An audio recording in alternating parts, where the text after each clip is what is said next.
Et voilà, c'est midi est revenu après la pub. Et si vous constatez cette belle ambiance dans ce studio, c'est vrai que c'est d'abord l'équipe de C'est Midi, mais c'est aussi le public qui est en train de se rasseoir. IFDEC, pas IFDEC, IFDEC, qui veut dire Institut de formation pour le développement des compétences.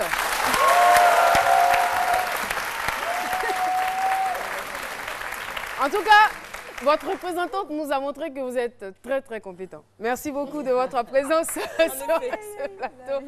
Alors, on voudrait aussi saluer bien sûr le fan club C'est Midi.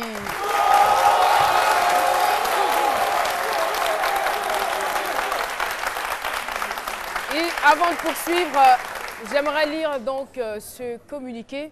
Le commissariat général du FEMUA invite la grande famille des artistes et le peuple ivoirien à prendre part à la veillée artistique en hommage à Papa Wemba au Palais de la Culture d'Abidjan, Treichville, à la salle Anoumambo. C'est aujourd'hui, même aujourd'hui, mercredi, à partir de 20 h. Voilà. Eh bien, on reviendra sur ce communiqué si le temps nous le permet. Voilà, je veux encore saluer l'IFDEC. Voilà, avant de passer à Jessica Bamba.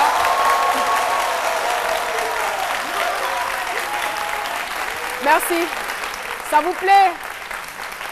Ça vous plaît? On peut dire le nom de votre école tout le long de l'émission, c'est bon? Ça vous convient? Pourquoi j'ai envie de vous taquiner? Merci beaucoup. Alors Jessica, fallait y penser. On te retrouve juste après ceci.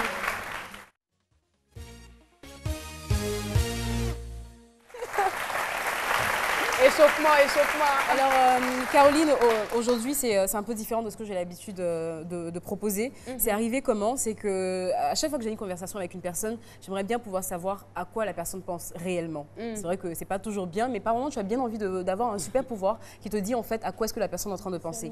Et heureusement, il y a ce qu'on appelle la communication non verbale, c'est-à-dire que la gestuelle de la personne peut vous dire un tant soit peu ce qui est en train de se tramer dans la tête de la personne, même si elle essaie vraiment de faire bonne figure et de le dissimuler. Et là, aujourd'hui, je me suis intéressée au mensonge. Comment détecter une personne qui est morte? Ok, alors, donc je vais... Non, mais lui, il est hors conversation. Non, mais tu sais, avant de commencer, il me dit, vrai, tu vas parler des gens qui montent. C'est pas toi, Philo, toi, tu es hors compétition. Donc, je vais faire un petit exercice avec Naziani. Je vais te poser quelques questions et tu vas essayer de me donner des réponses qui sont fausses. Ok, il n'y a pas de problème. Comment tu t'appelles? Ashley. Ashley, Oui. d'accord. Ashley, vous avez 2 enfants, c'est bien ça? Oui, exactement. D'accord. 2 enfants. Et vous travaillez sur C'est Midi? Non, je ne travaille pas sur C'est Midi. D'accord. Et vous travaillez dans quoi? Je travaille dans la mode. Travaillez dans la mode? Exactement. D'accord. Ok. Maintenant, tu vas me répondre par des questions qui sont, par des réponses qui sont vraies. D'accord.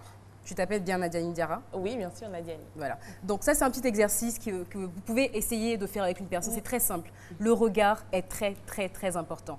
Quand une personne est en train de vous dire un mensonge, il y a un regard en fait vous avez comme l'impression que la personne va regarder un peu en haut ou juste un peu en bas, mais sur le côté en fait. Pourquoi? Parce qu'en fait, la personne est en train d'imaginer une scène qui n'est pas réelle en fait.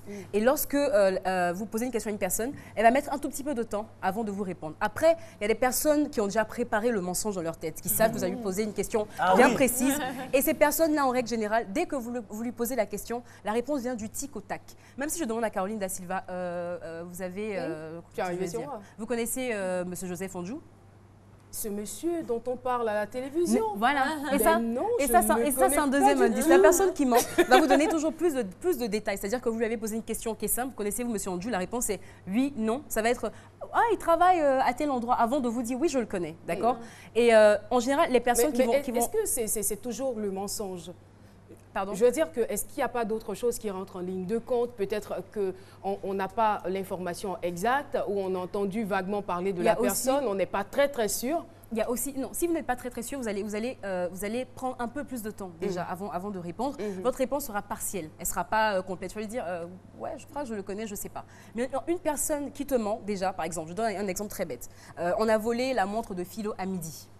Donc, la personne qui a volé la montre à midi n'avait pas l'information que la personne qui a su que la montre a été volée avait même l'heure à laquelle la montre a été volée. Donc, la personne va vous dire, à midi, non, mais à midi, je ne suis même pas arrivée à midi, il était 14 h. Quand je suis arrivée même à 14 h, tu vois, la personne va toujours insister sur l'élément qui va vous permettre en fait de vous détourner en réalité de ce qui est la vérité. Et il y a le ton de la voix. lorsqu'une personne est en position où la personne est en train de mentir, le ton de la voix, on va dire que la voix est parfois un peu plus haute. Parce que la personne veut vous rassurer, vous dire que voilà, tout va bien, ce que je suis en train de te dire, je ne te baratine pas. Donc il y a plus d'informations dont vous n'avez pas besoin. Par exemple, est-ce que je connais le docteur Philo? Oui, je l'ai croisé la dernière fois, on a discuté. Alors que juste la réponse est juste oui et non. Donc le regard est très très important. La cohérence. La personne va vous donner une histoire qui a l'air cohérente. Mais vous allez trouver qu'il y a quelques détails dont on n'a pas besoin qui rentrent en ligne de compte. Voilà. Donc c'est vraiment beaucoup de détails. Là, on n'a pas beaucoup de temps, mais je reviendrai sur d'autres émotions comme la colère, l'agressivité, une personne qui n'est pas, qui n'est pas très à l'aise en fait. Qu'est-ce que la gestuelle, quand une personne vous regarde comme ça, quand elle croise les jambes, qu'est-ce que ça veut dire? On reviendra dessus parce que moi j'ai envie parfois de savoir ce que les gens pensent. Jessica Bomba, détectrice de mensonges. Merci infiniment. Mais c'est pas toujours fiable à 100%. Non, c'est pas à 100%. Hein, voilà, c'est pas à 100%. Il y a quand même des Après, marges, quand vous connaissez des personnes, vous les peut-être connaissez. à 20%. Parce que c'est pas... Toi, on connaît, pas convaincu, toi, quoi. on connaît ton problème. Toi, on connaît, tu mens tout le temps. Merci Jess. Alors, tout de suite, nous allons recevoir une artiste. C'est comme ça que je l'appelle. Elle est office manager et traductrice. Elle est aussi cake designer. Cathy Marie-Claude nous rejoint sur le plateau de ce midi.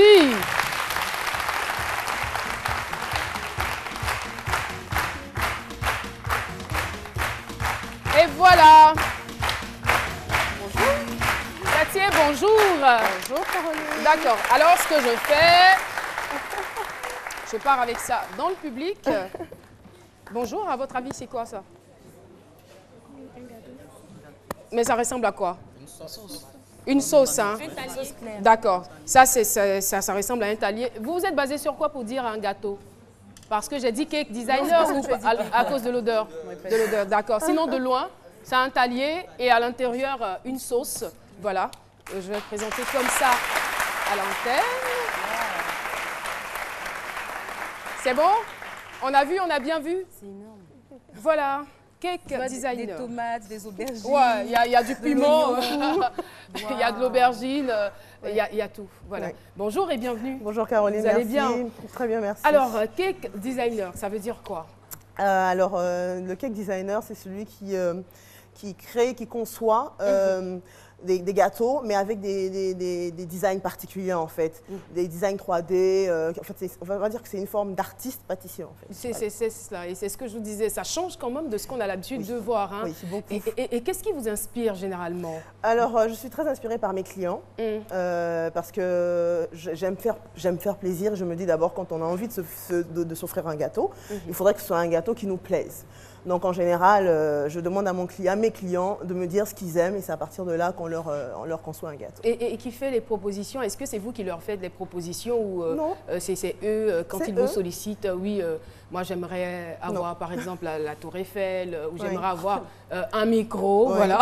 Je me base beaucoup sur eux, ce qu'ils aiment, sur leur passion. D'accord. Et je veux dire, c'est leur passion qui fait ma passion. Voilà, donc c'est par derrière que bon, moi, quand mon client me dit, écoute, moi j'aime bien m'habiller, je lui dis, ok, on pense à Comme Anderson. à un design tel que ce polo, par exemple, qui a été conçu pour un client qui aimait vraiment, comme on dit en griffe, la sape, qui était un sapeur. Donc voilà, donc, nous basons beaucoup sur... Le travail est achevé là, parce que... Alors, c'est brut. C'est le foufou, mais il faut de l'eau à côté. Ouais, vous n'êtes pas Philo, j'ai pensé à toi. L'eau à laver la main à côté, à gâteau. Tout ça, on peut le faire, ça, c'est à la demande. Est-ce que les outils que vous utilisez sont différents de ce qu'utilisent les autres pâtissiers? Non, je veux dire, à la base, c'est de la pâtisserie, parce que vous avez le gâteau à l'intérieur. Maintenant, pour designer le gâteau, effectivement, il faut d'autres outils que, par exemple, ceux qui ne font pas de cake design n'ont pas. Voilà. D'accord. Donc, et il y a beaucoup d'imagination aussi. On travaille vraiment, c'est surtout le doigté. Je veux dire, l'outil premier. Et vous en parlez avec tellement de passion en fermant les yeux. Je suis passionnée, j'ai les yeux qui brillent. Et pour la confection d'un tel gâteau, ça vous prend combien de temps? Alors, celui-là, je l'ai fait en 1 heure. En 1 heure? Oui. Ah, c'est rapide. Hein. Je l'ai fait en 1 heure. Ok. Celui-là. Bah, voilà. Chapeau. Mais félicitations merci, et merci. La gloire à Dieu. Merci beaucoup d'être passé sur notre plateau. Bon courage, c'est artistique. Et c'est... Ah, merci. Merci beaucoup. Alors, Nadiani, tu vas parler des objets à ne pas partager. Celui-là, on peut le partager. On te retrouve tout de suite.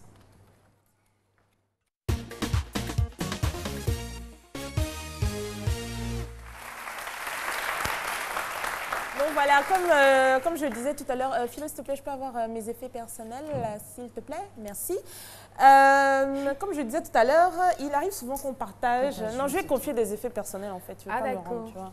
Donc, il arrive qu'on partage souvent ces produits d'hygiène personnelle ou même des objets de tous les jours avec son conjoint, sa petite amie, des membres de la famille ou une amie. Mais ce à quoi on ne pense pas, voilà, donc j'ai quelques objets ici que je vous ai ramenés, ce à quoi on ne pense pas, ce sont les bactéries, les infections qu'on peut avoir à travers ces objets-là qui sont vecteurs de maladies. Alors, je vais commencer par la catégorie objets coupants. Bon, allez viens, donne. Donc, il y a tout ce qui est déjà rasoir. Donc, rasoir, coupe-ongle. J'ai un coupe-ongle là. Voilà. Coupe-ongle et même les pinces à épiler que les femmes utilisent parce que ce sont des objets qui peuvent couper, qui peuvent être en contact avec notre sang, donc éventuellement transmettre des maladies, des infections à une autre personne. C'est pour cela que, par exemple, pour les filles qui vont dans les salons de beauté et tout, quand la dame finit de prendre soin de vous, on désinfecte. On désinfecte avec de l'alcool ou avec des produits désinfectants afin d'éviter toute transmission d'infection. Et également, il y a les produits que je dirais qui sont en contact avec la peau. Donc, par exemple, les déodorants, les roll-on, vous savez, avec les billes, les baumes à lèvres, même le savon et les éponges. Les éponges, mais quelle idée de partager son éponge, les serviettes de bain qui sont humides. Il ne faut pas partager ce genre de choses-là parce qu'ils sont en contact avec votre peau directement. Donc, il y a toutes vos bactéries qui se posent dessus, mais évidemment, quelqu'un d'autre utilise, il prend toutes vos bactéries. Et entre conjoints? Entre conjoints, bon, c'est un peu différent parce que les conjoints, leurs différents fluides corporels sont déjà habitués l'un à l'autre. Bon, blague. Oui. Mais honnêtement, tant qu'on peut éviter, vaut mieux éviter. Parce que, imaginez, vous utilisez une serviette humide de quelqu'un. Bonjour les champignons, les mycoses et consorts. Et aussi, voilà. Ça, c'est très important. Exactement. C'est un truc qu'on fait tout le temps alors que c'est pas bien. Et on ne fait pas attention tous les jours. Combien de fois on passe pas nos écouteurs à nos amis? Ah, passe, on écoute la musique à plusieurs et tout. Mais les écouteurs, c'est tellement... Non, mais c'est vrai. En plus, il y a des écouteurs qui rentrent directement dans les oreilles. Exactement. C'est dans les oreilles. Regardez, ça sont mes écouteurs à moi. Philo, il ne se nettoie pas les oreilles, tu prends ses écouteurs. Tous mes fluides de l'oreille sont à l'intérieur. Vous allez voir, des fois, il y a un petit dépôt à l'intérieur. Imagine, je passe à Jessica, je passe à Caroline. Mais chacun, on prend tous nos différents fluides et tout. Et après, vous remarquez, au niveau de la RTI, chaque animateur, chaque présentateur à son oreillette. Exactement, voilà. Parce que après des fois vous avez des petits boutons qui font mal, des furoncles dans l'oreille ou des infections. Mais c'est dû à tout ça. Il ne faut pas partager ce genre d'objet-là. Et également, voilà, brosse à dents, évidemment. Mais quelle idée de passer sa brosse à dents à quelqu'un. Et les slips, il y a des gens qui... Non, mais vraiment. Il y a des gens qui font ça. Il y a des gars aussi qui font ça. Les maillots de bain, la lingerie, on ne passe pas ce genre d'effets personnels là. Il y a des choses qu'on ne passe pas. Voilà, il faut chacun sa brosse à dents, chacun sa serviette, voilà, chacun son rasoir. On ne passe pas, c'est tout. Donc voilà, donc protégez-vous. Voilà, non mais vraiment c'est ça. Avec prudence.